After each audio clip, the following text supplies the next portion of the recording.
গরম গরম ভাতের সঙ্গে এরকম ফুলকপি আলু মাছের ঝোল হলে আর কিছুই লাগে না। এর টেস্ট লাগে দুর্দান্ত। শুধুমাত্র এই দিয়ে ভাত খাওয়া হয়ে যায়। হ্যালো বন্ধুরা, তোমরা সবাই কেমন আছো? আশা করি সকলে ভালো আছো। ভিডিওটি স্কিপ না করে তোমরা সম্পূর্ণ ভিডিওটি দেখতে থাকো। তোমাদের সামনে আজকে নিয়ে চলে এসেছি ফুলকপি আলু মাছের রেসিপি।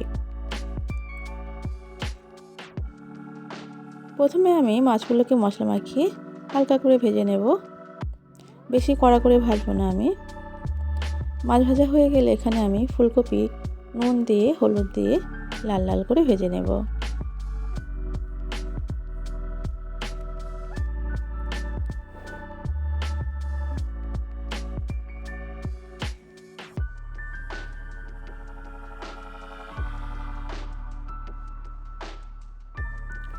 এবারে কড়াইতে আমি তেল দিয়ে দিয়েছি। দিয়ে দেব পেঁয়াজ কুচি। পেঁয়াজটাকে দিয়ে আমি লাল লাল করে ভেজে নেব।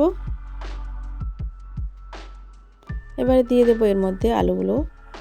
আলু পেঁয়াজ একসঙ্গে ভালো করে আমি কষিয়ে নেব। দিয়ে দেব পরিমাণ মতো লবণ।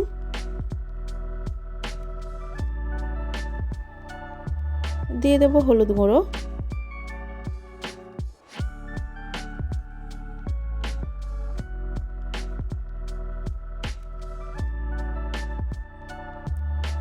দিয়ে দেব লঙ্কা গুঁড়ো।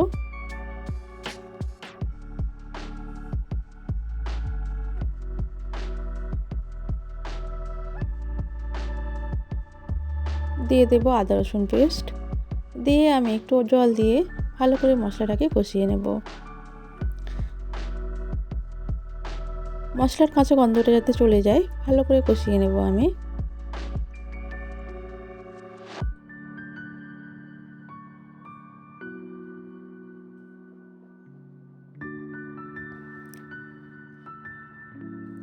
আলুটা কষতে কষতে আলুর গা ভেঙে গেলে এবারে আমি এই পর্যায়ে দিয়ে দেব 4 পিস করে কেটে রাখা টমেটো।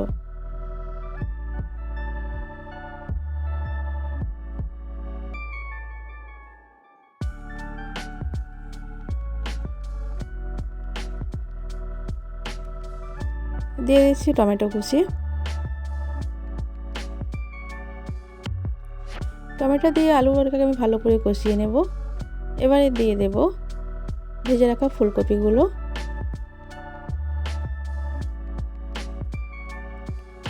আলু ফুলকপি একসঙ্গে ভালো করে আবার কষিয়ে নেব।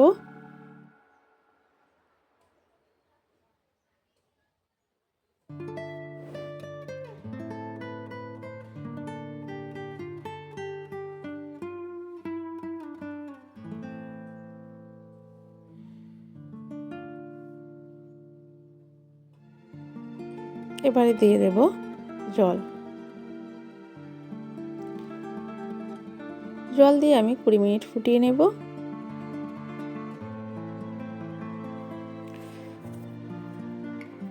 এবারে দিয়ে দেব মাছগুলো। মাছটা দিয়ে আবার আমি 5 মিনিট ভালো করে ফুটিয়ে নেব।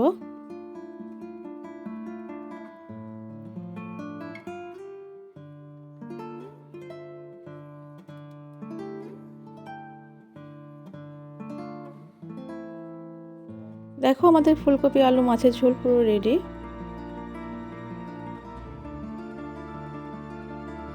বন্ধুরা, তোমরা বাড়িতে বানাও, অবশ্যই জানাবে কেমন লাগলো তোমাদের। ভিডিওটি সম্পূর্ণ দেখার জন্য ধন্যবাদ।